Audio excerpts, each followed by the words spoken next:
My previous video was about a game mechanic that GURPS seemingly lacked, Swallow Whole, but this one will be about something similar, but more mundane, pincers. Monstrous scorpions and crabs are a staple of the fantasy genre, but how do you make pincers in GURPS? It depends on what you want to accomplish with them, of course. I have seen a few different ways. The first one is treating them as crushing or cutting strikers. They will be treated as sturdy weapons in some situations and will deal more damage. However, you won't be able to grapple with them. The second one is using claws. Blunt pincers could be represented by blunt claws, and sharp pincers could be represented by sharp claws.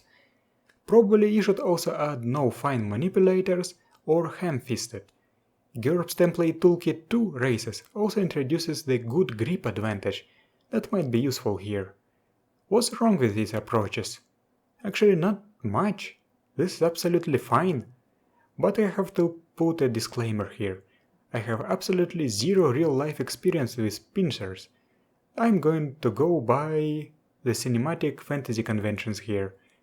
What I want a giant crab to do is be able to attack with its pincer and deal damage and establish grapple at the same time.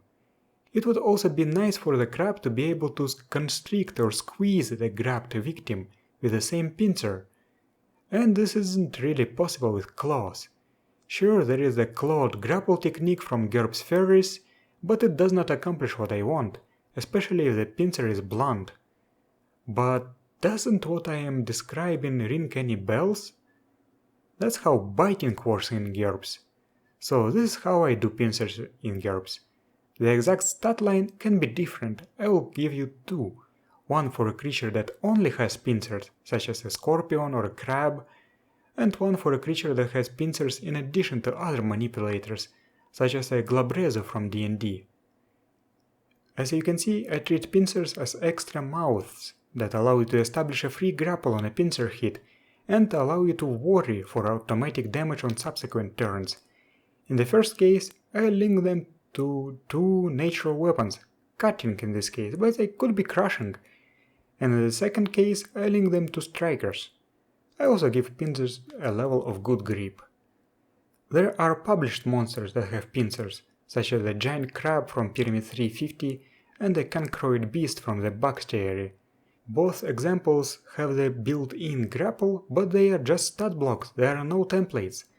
Also, the cancroid beast can use its claws as shields, which is cool. And that's all I wanted to talk about in this video. As you can see, there is always more than one way to skin a cat in GURPS. Thank you for watching, and I'll see you next time.